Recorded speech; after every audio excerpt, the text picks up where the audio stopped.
Top quality और consistent performance के लिए सिर्फ सिल्वर पंप्स। टॉप क्वालिटी और कंसिस्टेंट परफॉर्मेंस के लिए सिर्फ सिल्वर पंप्स, नाम याद रखना। लातूर शहरातल्या म्हाडा कॉलनी भागामध्ये एका युवकाची निग्रहण हत्या करण्यात आलेली आहे। त्याचबरोबर 3 जण जे आहेत ते गंभीररित्या जखमी झालेले आहेत। आपण जर पाहिलं तर या घटनेमध्ये पानपट्टीची उधारी जी आहे ते 50 रुपयांची मागितली म्हणून वाद करण्यात आला आणि वादाचं रूपांतर हाणामारीमध्ये झालं आणि या हाणामारीमध्ये गणेश सूर्यवंशी या 35 वर्षीय युवकाची हत्या करण्यात आली, त्याचा मृत्यू झालेला आहे। तर त्याचे जे 3 नातेवाईक आहेत ते देखील गंभीररित्या जखमी झालेले आहेत आणि आपण गांभीर्याने जर आपण ही गोष्ट लक्षात घेतली तर केवळ 50 रुपयाची पानपट्टीची उधारी जी आहे ते आरोपींना मागण्यात आली आणि त्यामुळे वाद झाला आणि त्या वादामध्ये त्याची हत्या करण्यात आलेली आहे। या भागातले काही नागरिक आपल्या सोबत त्यांच्याकडून जाणून घेणार। मला सांगा, हे नेमका काय घटना घडलेली आहे आणि यामागचं काय कारण आहे?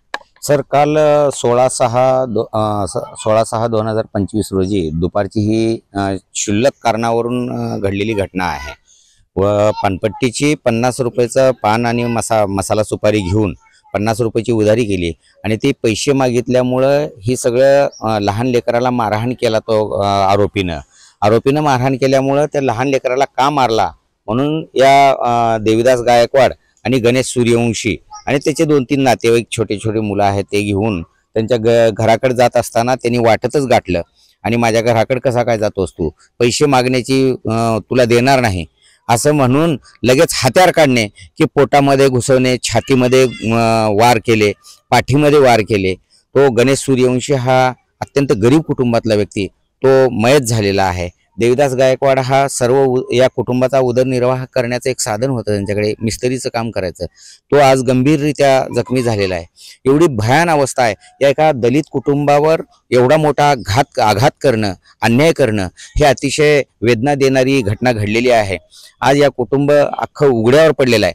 आमची एकच मागणी आहे शासनाला की या आरोपीला कठोरातली कठोर शिक्षा, फाशीची शिक्षा झाली पाहिजे, जेणेकरून अशा गोरगरीब कुटुंबावर कोणी अन्याय करणार नाही असा धाक राहील शासनाचा आणि या कायद्याचा, अशी आमची अपेक्षा आहे।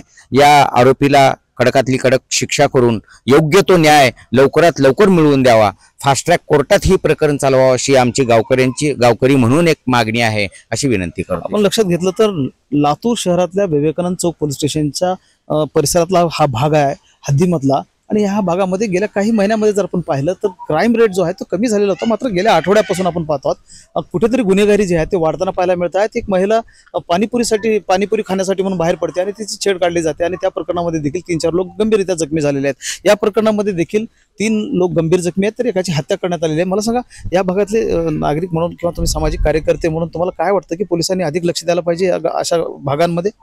पोलिसांनी जास्त लक्ष दिलंच पाहिजे, परंतु कालची जी घटना घडल्याच्या नंतर या पोलीस स्टेशनचे PI संतोष पाटील साहेब यांनी आणि सुधाकर बावकर साहेबांनी अतिशय म्हणजे तात्काळ त्या आरोपींना ताब्यात घेतलं। जी काय गुन्ह्याची प्रोसिजर आहे ती केलेली आहे, परंतु या म्हाडा कॉलनीतले जे लोक आहेत ते सध्या भयभीत आहेत।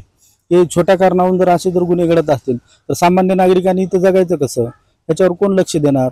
त्यासाठी आपल्या महाराष्ट्राचे जे मुख्यमंत्री आहेत देवेंद्र फडणवीस यांनी या प्रकरणामध्ये लक्ष घालून त्या आरोपींना कठोर कारवाई करण्याची गरज आहे। कारण ह्या नंतर असे प्रकार घडले नाही पाहिजे। येणाऱ्या काळामध्ये सगळा सलम एरिया आहे, या गावचे लोक सर्व शांततेत राहणारे गुण्यागोविंदाने सर्व जाती धर्माचे लोक आहेत। गुन्हेगाराला जात नसते, परंतु असे जे गुन्हेगार असतात त्या गुन्हेगारांना अतिशय कठोर शिक्षा करावी अशी एक आपल्या माध्यमातून विनंती करू।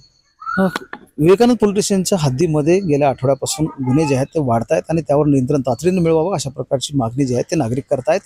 50 रुपयाच्या उधारी जी आहे पानपट्टीची ती मागितली म्हणून एक घटना होते आणि त्यामध्ये एका युवकाला आपला जीव गमवावा लागलेला आहे तर 3 जण जे आहेत ते गंभीररित्या जखमी झालेले आहेत। महेंद्र जोंधळे, TV9 मराठी, लातूर।